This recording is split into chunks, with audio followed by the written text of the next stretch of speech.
Hey everyone, welcome to the PCS-Proof Podcast, where we're covering the vital things you need to know to thrive in every season of military life.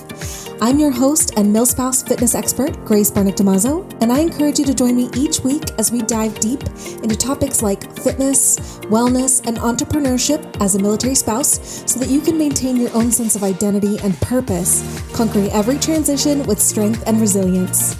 As we journey together, you can expect uplifting conversations and insights. We'll share some laughs, and you can count on me to keep it real so that together we can become truly PCS-proof. Now let's get into it.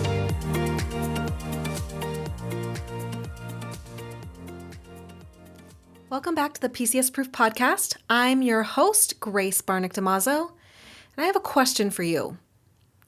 How many times have you set a goal in January only to find yourself avoiding it by mid-February? You started out the year strong, but now every workout feels like a chore. That meal plan, way too much effort. And all those books you plan to read, yeah, they're collecting dust now. But here's the thing. Discipline alone isn't enough to keep you going. So it's not your fault that it's really normal for around this time of the year for it to feel like things are getting really tough. In fact, discipline for the sake of discipline can actually backfire on us, making you almost resent everything that you felt so confident that you were going to set out to achieve this year. So today we're going to talk about discipline with a purpose, and that's a little bit different than discipline by itself. And this is the final piece in our series on my best practices that I'm sharing with you so that you can achieve your fitness and health goals this year, how to achieve sustainable goals this year.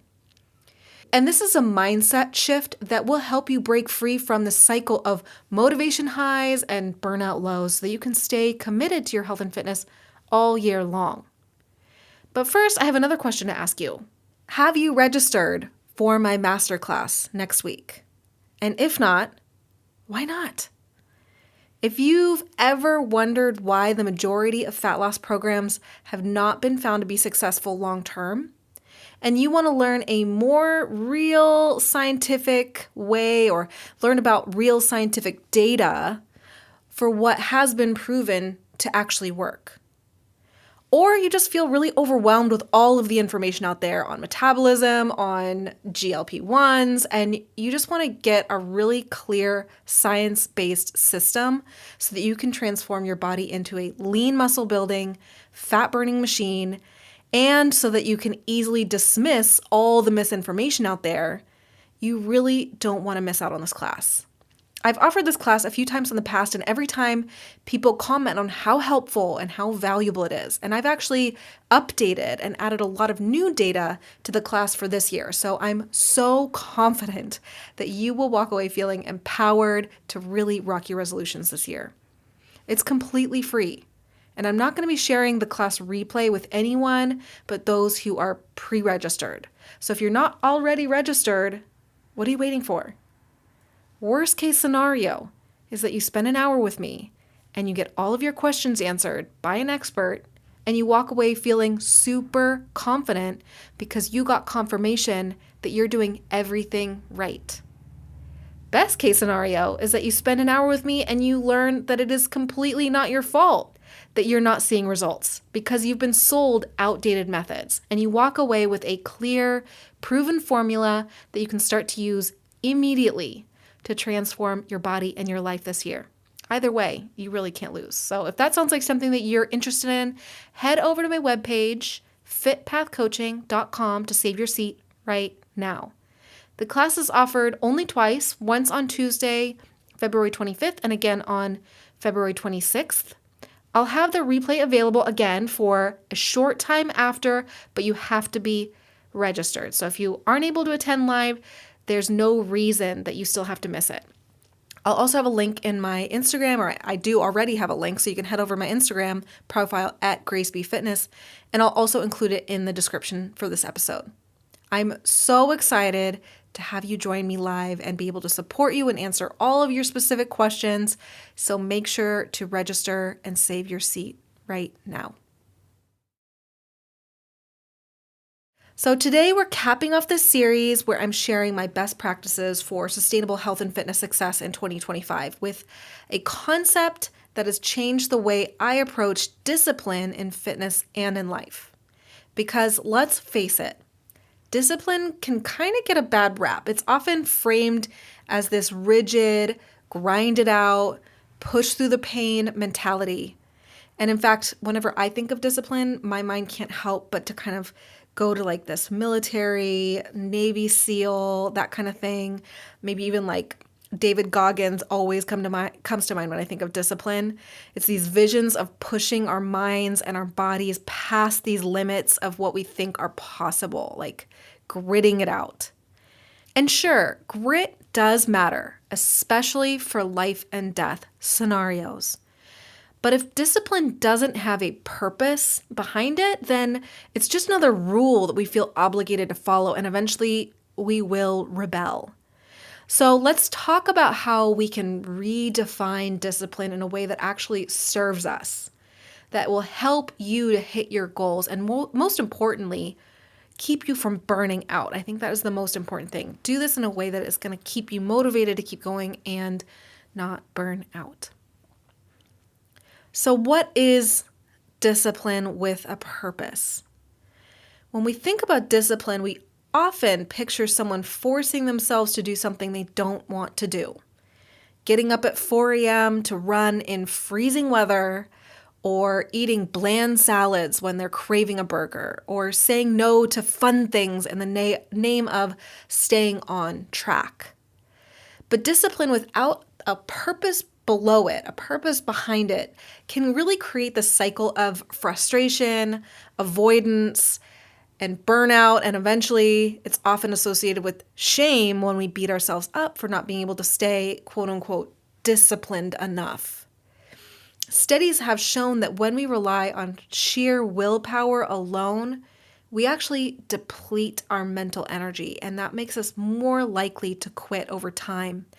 In fact, one of the studies that I've been including in this class I'm doing next week, it touched on, so you'll learn more in the class, but basically one of the groups within the study was told that they need to weigh themselves daily without any other intervention, and then eventually they added on nutrition coaching and monitoring some other things. But the study showed that the people who were told to just track their weight, like step on a scale every single day alone without other support, most of them quit the study before they even got to the coaching. So I think that is maybe a good example of this, is like it can just end up being really painful for our mental energy, draining on our mental energy, and make us want to quit before we actually maybe get the help that we need or get the support that we need. And we've talked about willpower and extrinsic versus intrinsic motivation in past episodes. So feel free to go back and learn a little bit more about those if you want to in those past episodes. But I want to focus on this research on self-determination theory, which suggests that intrinsic motivation, which is doing something because it aligns with your values and your goals, leads to higher success rates than extrinsic motivation, which is just like wanting to look good, or even doing something because you saw someone else do it and you thought it would be cool.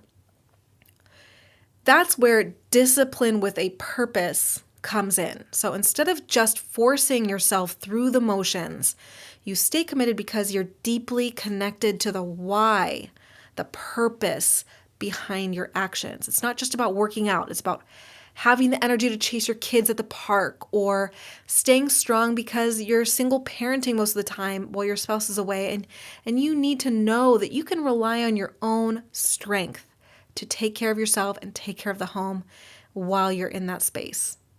And it's not just about eating healthier.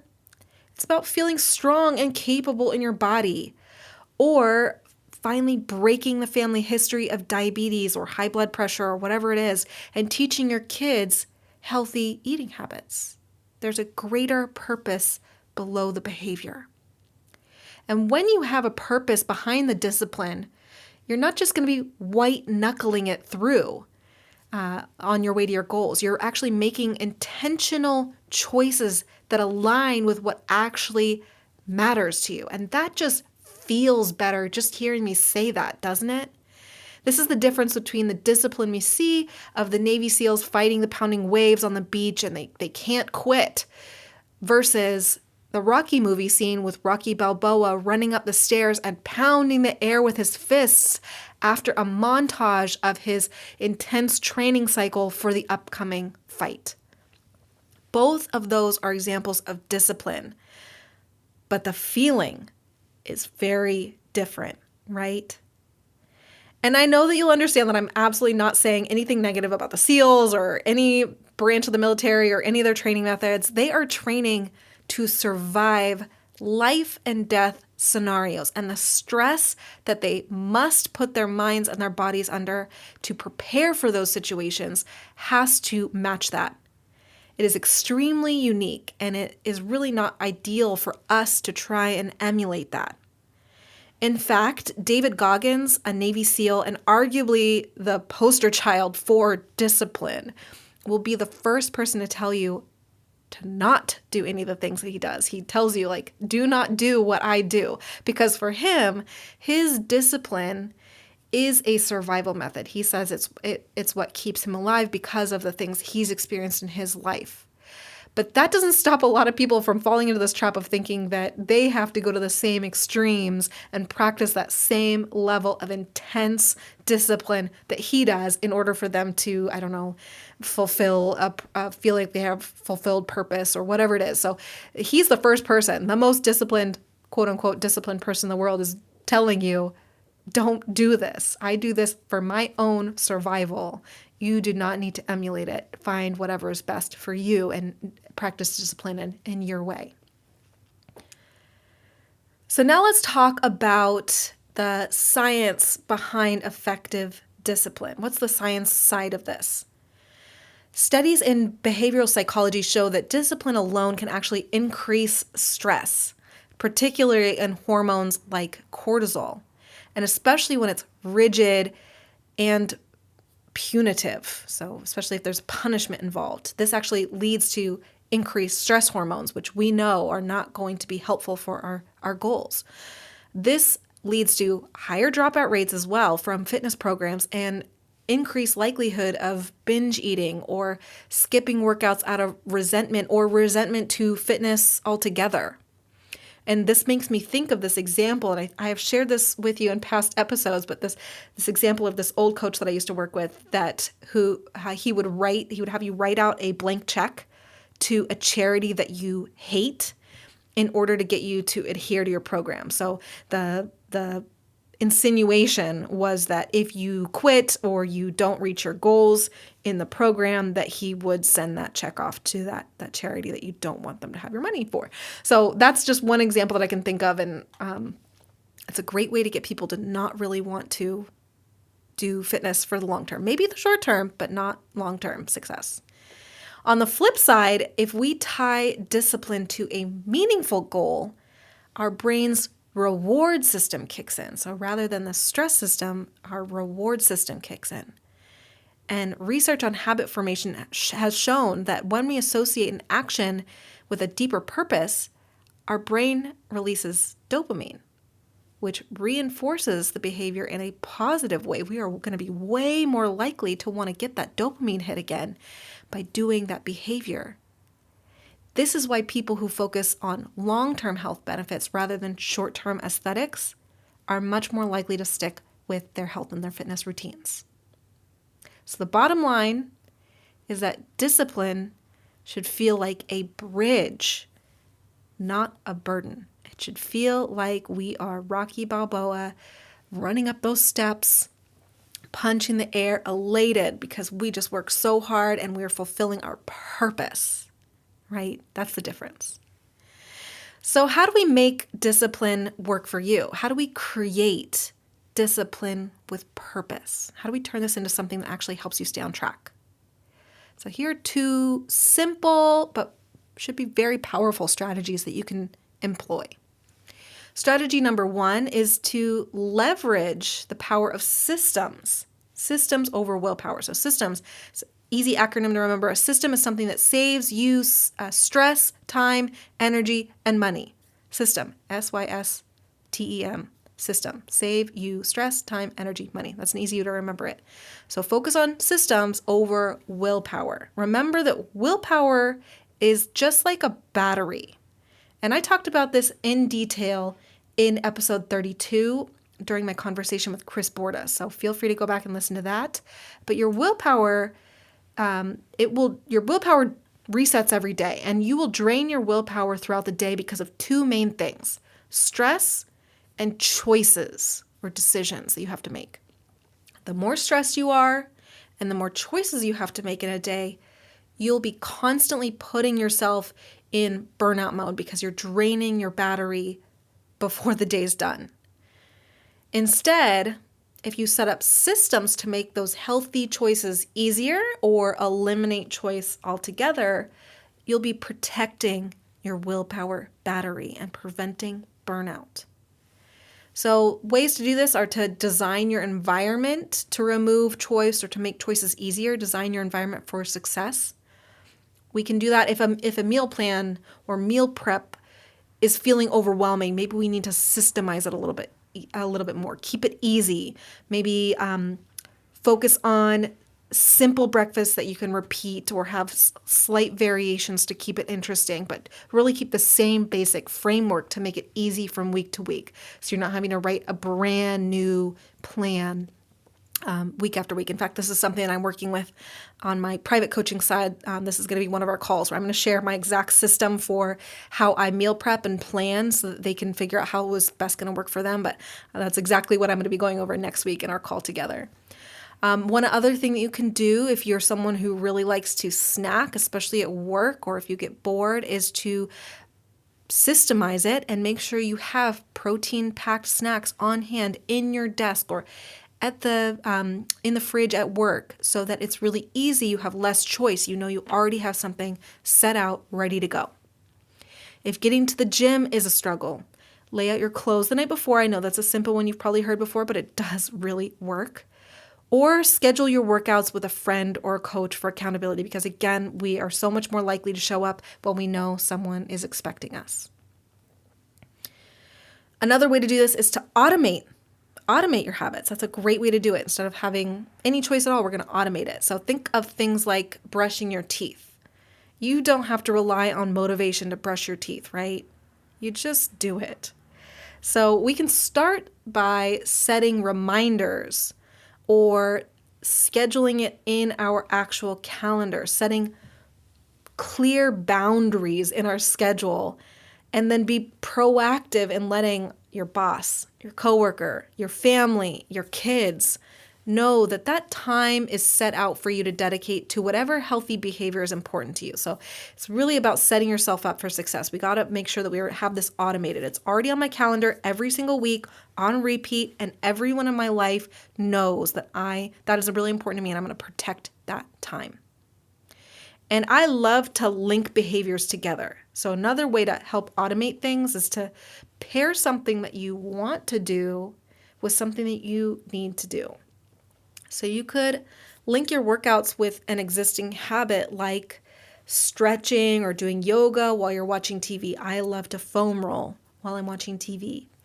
Or for me, one of my goals this year is that I want to read more. So I have time set out in the morning that I read a physical book, but then when I'm out on my walks, something I like to do and need to do, I need to walk the dog every day.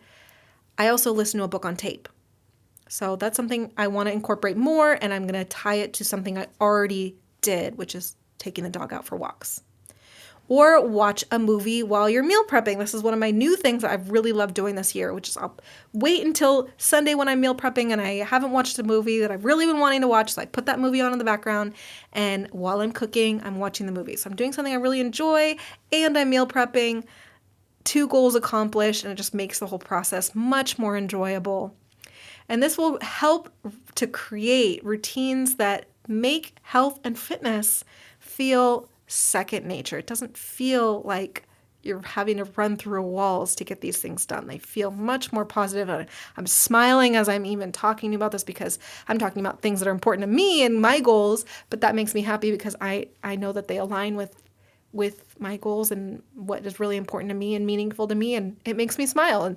And that's what I want for you too, is to design your behaviors and your habits and your lifestyle in a way that makes you happy. My second strategy for you is to really prioritize. And I know this is going to be really tough for you, so bear with me. But to prioritize self-compassion over self-criticism. One of the biggest reasons that people quit is because they think that if they mess up once, they've failed. But that really couldn't be further from the truth. And I really want you to hear me when I say that. It is the furthest thing from the truth. Research in self-compassion psychology shows that people who are kinder to themselves when they slip up are actually more likely to stay consistent than those who beat themselves up. So one of my biggest strategies that I like to employ and I like to encourage my coaching clients to employ is to talk to yourself like you'd talk to a close friend or talk to your kid. If your best friend skipped a workout, you wouldn't call her a failure, would you? Most likely, you would tell her how amazing she is for all the other workouts that she's done and for even trying to get her workout done that day and to just get back at it tomorrow. You'd tell her how much she inspires you, right?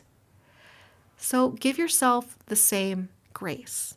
Try and practice that. It's not going to be an easy thing at first. So it's going to take practice, but try and take yourself out of the situation and think about, how would I talk to my best friend in the same scenario? What would I tell them? Focus on progress, not perfection. I know I've said this before and we've talked about this more in the past, but it's coming back because it is that important. One missed workout or one indulgent meal doesn't erase your progress. What matters is what you do next. It's about the accumulation of effort over time. And I like to use the analogy of the flat tire. If you're driving down the road and you get a flat tire, you pull off the road, what's your next step? Is your next step, well, let me just go ahead and slash the other 3 tires? No.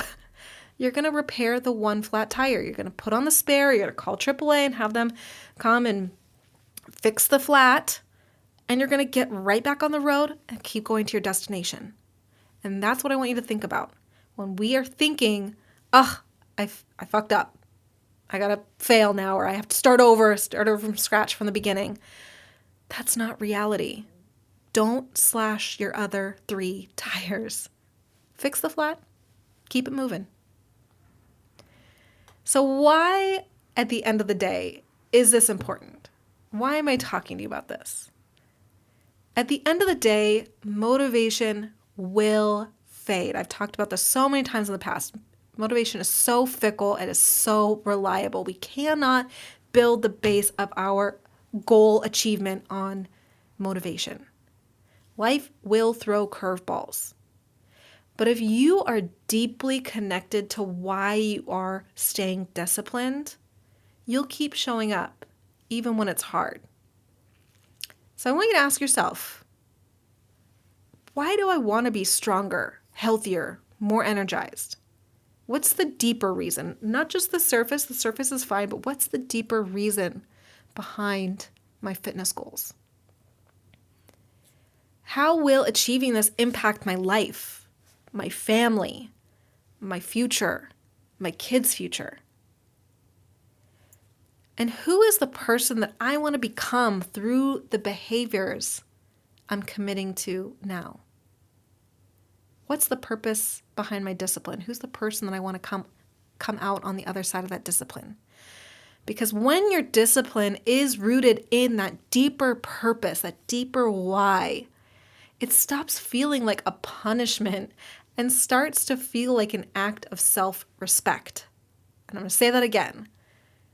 When your discipline is rooted in purpose, it stops feeling like punishment and it starts feeling like an act of self-respect.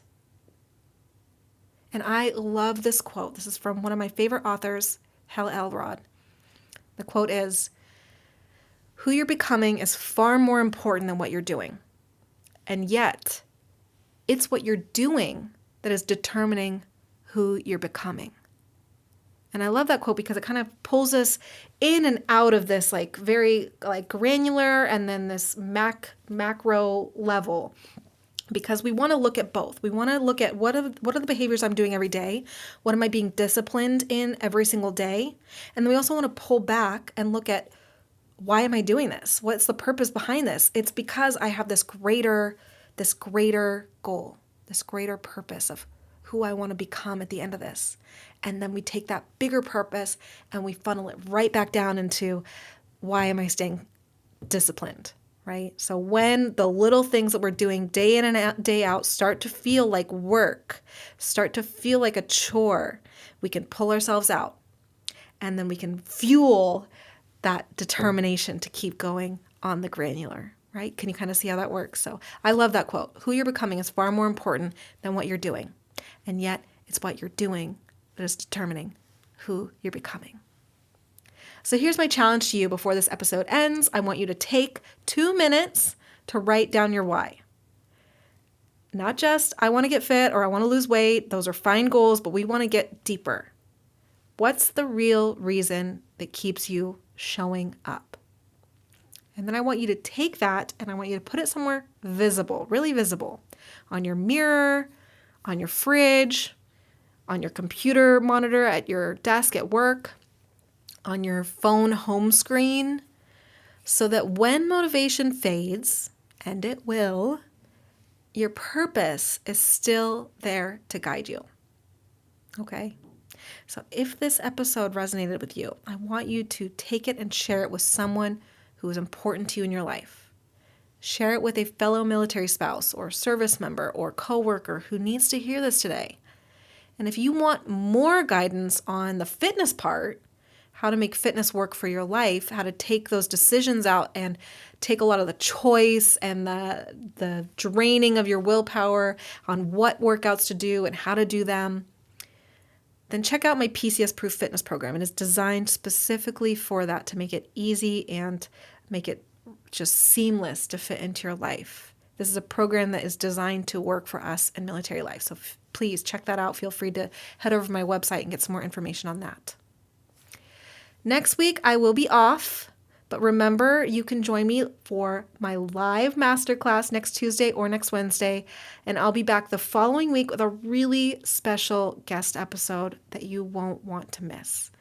Take 1 second right now to make sure that you're subscribed to the PCS-Proof Podcast so you don't miss that next episode. I want you to thank you for spending this time with me today. And go out there and keep showing up with discipline, with a purpose, with discipline that actually means something to you. And remember, no matter where in the world military life sends you, together we are PCS Proof. Adios.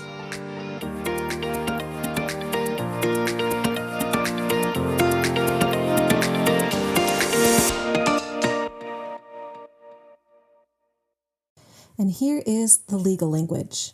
This podcast is for informational purposes only and is not intended to replace professional advice. The views expressed in this podcast may not be those of the host or fitpathcoaching.com. Moreover, we are not responsible for any losses, damages, or liabilities that may arise from the use of this podcast.